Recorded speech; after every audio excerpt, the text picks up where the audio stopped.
Sir, जिस तरह से केस रजिस्टर हुआ उसके बाद अभी तक कहाँ तक पुलिस की जांच पहुंच रही है? इस प्रकरण में पुलिस द्वारा केस रजिस्टर किया गया, उसके बाद पोस्टमार्टम किया गया और इन्वेस्टिगेशन का कार्रवाई इसमें प्रारंभ हो चुकी है। उनको जो स्थानीय अधिकारियों के तत्वावधान में उसको सही दिशा देने का अपना प्रयास कर रहे हैं। सर, जिस तरह से कल एक वीडियो आया जिसमें दिखाया गया जो थार गाड़ी है उसके नीचे किसान पड़ा हुआ है और एक युवक भाग रहा है, तो क्या ये गिरफ्तारी की बात जो चल रही थी वो कब तक हम लोग को एक किसी वीडियो को देखकर हम लोग निष्कर्ष पर किसी प्रकार के नहीं पहुंच सकते हैं। वो निश्चित रूप से हमारे लिए एक एविडेंस साबित हो सकता है। हमारे पास बहुत सारे फुटेजेस अभी अवेलेबल है और भी हम लोगों ने लोगों से एसपी खीरी के तरफ से मीडिया में दिया है कि किसी के पास कोई ओरिजिनल फुटेजेस है वो कृपया उपलब्ध कराएं, ताकि वो हम सभी इन्वेस्टिगेशन में हमें काम आएगा, स्टोरी को रिकन्स्ट्रक्ट करने में काम आएगा। और इन्वेस्टिगेशन के संबंध में किसी प्रश्न का मैं इस समय जवाब नहीं देना चाहता हूँ। मैं इन्वेस्टिगेशन के बारे में इस प्लेटफॉर्म में नहीं बोल सकता। धन्यवाद। गिरफ्तारी सर कब तक की जाएगी?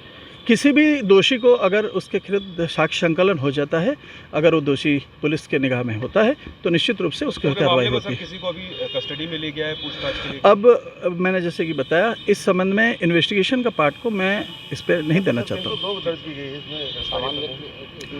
जो आपके पास पब्लिक में प्लेटफॉर्म में उपलब्ध है, FIR एक पब्लिक डॉक्यूमेंट है, आप लोग उससे पूरा देख के जानकारी कर सकते हैं।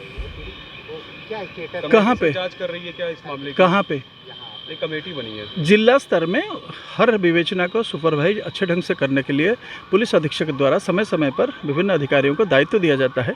जब किसी बड़ी चीज़ होती है तो कई सारे अधिकारियों को भी उसमें तत्वावधान में उनके कार्रवाई होती है, क्योंकि बहुत सारे साक्ष्य संकलन करना, टेक्निकल असेसमेंट करना, उसकी समीक्षा करना, तो ये सभी पुलिस का काम है। धन्यवाद। खालसा ग्रुप की बात आ रही है, ललकार ग्रुप, व्हाट्सएप ग्रुप की बात आ रही है। अब सभी उसका मीडिया के कुछ चैनल्स में हमने भी देखा है और हम उसके बारे में जानकारी कर रहे हैं। सर, जिस तरह से केस रजिस्टर हुआ उसके बाद अभी तक कहाँ तक पुलिस की जांच पहुंच रही है? इस प्रकरण में पुलिस द्वारा केस रजिस्टर किया गया, उसके बाद पोस्टमार्टम किया गया और इन्वेस्टिगेशन का कार्रवाई इसमें प्रारंभ हो चुकी है।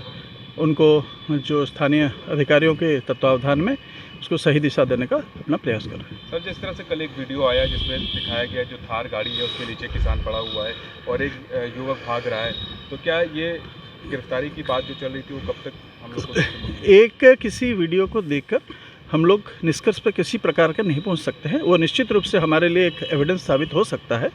हमारे पास बहुत सारे फुटेजेस अभी अवेलेबल है और भी हम लोगों ने लोगों से एसपी खीरी के तरफ से मीडिया में दिया है कि किसी के पास कोई ओरिजिनल फुटेजेस है वो कृपया उपलब्ध कराएं, ताकि वो हम सभी इन्वेस्टिगेशन में हमें काम आएगा, स्टोरी को रिकन्स्ट्रक्ट करने में काम आएगा। और इन्वेस्टिगेशन के संबंध में किसी प्रश्न का मैं इस समय जवाब नहीं देना चाहता हूँ। मैं इन्वेस्टिगेशन के बारे में इस प्लेटफॉर्म में नहीं बोल सकता। धन्यवाद। गिरफ्तारी सर कब तक की जाएगी? किसी भी दोषी को अगर उसके खिलाफ साक्ष्य संकलन हो जाता है, अगर वो दोषी पुलिस के निगाह में होता है तो निश्चित रूप से उसकी कार्रवाई होती है। किसी को अभी कस्टडी में ले गया है पूछताछ के लिए? अब मैंने जैसे कि बताया, इस संबंध में इन्वेस्टिगेशन का पार्ट को मैं इस पर नहीं देना चाहता हूँ। जो आपके पास पब्लिक में प्लेटफॉर्म में उपलब्ध है, FIR एक पब्लिक डॉक्यूमेंट है, आप लोग उससे पूरा देख के जानकारी कर सकते हैं। कहाँ पे? जांच कर रही है क्या इस मामले की? कहाँ पे? एक कमेटी बनी है जिला स्तर में। हर विवेचना को सुपरवाइज अच्छे ढंग से करने के लिए पुलिस अधीक्षक द्वारा समय समय पर विभिन्न अधिकारियों को दायित्व दिया जाता है। जब किसी बड़ी चीज़ होती है तो कई सारे अधिकारियों को भी उसमें तत्वावधान में उनके कार्रवाई होती है, क्योंकि बहुत सारे साक्ष्य संकलन करना, टेक्निकल असेसमेंट करना, उसकी समीक्षा करना, तो ये सभी पुलिस का काम है। धन्यवाद। खालसा ग्रुप की बात आ रही है, ललकार ग्रुप, व्हाट्सएप ग्रुप की बात आ रही है। अब सभी उसका मीडिया के कुछ चैनल्स में हमने भी देखा है और हम उसके बारे में जानकारी कर रहे हैं।